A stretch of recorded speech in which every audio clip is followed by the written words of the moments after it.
சரி, ஈவினிங் டைமில் வண்டி எடுத்துகிட்டு எங்கேயாச்சும் வெளில போகலான்னு பார்த்தா மழை வரா மாதிரி இருந்துச்சு. சரி, மழை தான் வரா மாதிரி இருக்கே, நாம் ஸ்ட்ரைட்டாக பஜ்ஜி கடைக்கு விட்டுடலாம் அப்படின்னு சொல்லிட்டு பஜ்ஜி கடைக்கு நம்ம விட்டாச்சு வண்டியை. பஜ்ஜி கடைக்கு வந்தால் சூடாக பஜ்ஜி போட்டு வச்சுருந்தாங்க. நம்ம சாப்பிட்ணுன்னு சொல்லிட்டா என்ன எது இல்லை கஸ்டமருக்கு என்னான்னு தெரில, நம்மளுக்கு சாப்பிட்றதுக்கு தான் போட்டாங்க.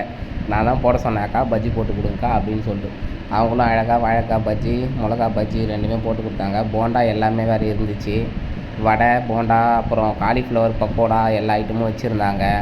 நம்ம போயிட்டு கேட்கும்போது என்ன ரேட்டு சொன்னாங்கன்னு பார்த்தீங்கன்னா 10 ரூபாய்க்கு 4 பஜ்ஜி, அதேமாரி 10 ரூபாய்க்கு 3 போண்டா, 100 காலிஃப்ளவர் பக்கோடா 40 ரூபா. அது மாதிரி ஃபுல்லாகவே நல்லா குவாலிட்டி ரெண்டுமே அதிகமாக தான் இருந்துச்சு. காலிஃப்ளவர் பக்கோடாவும் நான் ட்ரை பண்ணி பார்த்தேன்.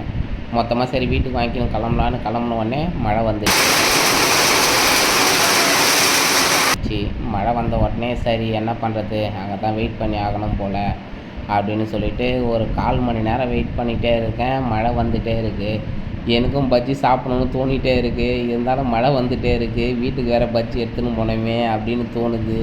இந்த கட்டாய நிலையில் யார் யார் இருந்திருக்கு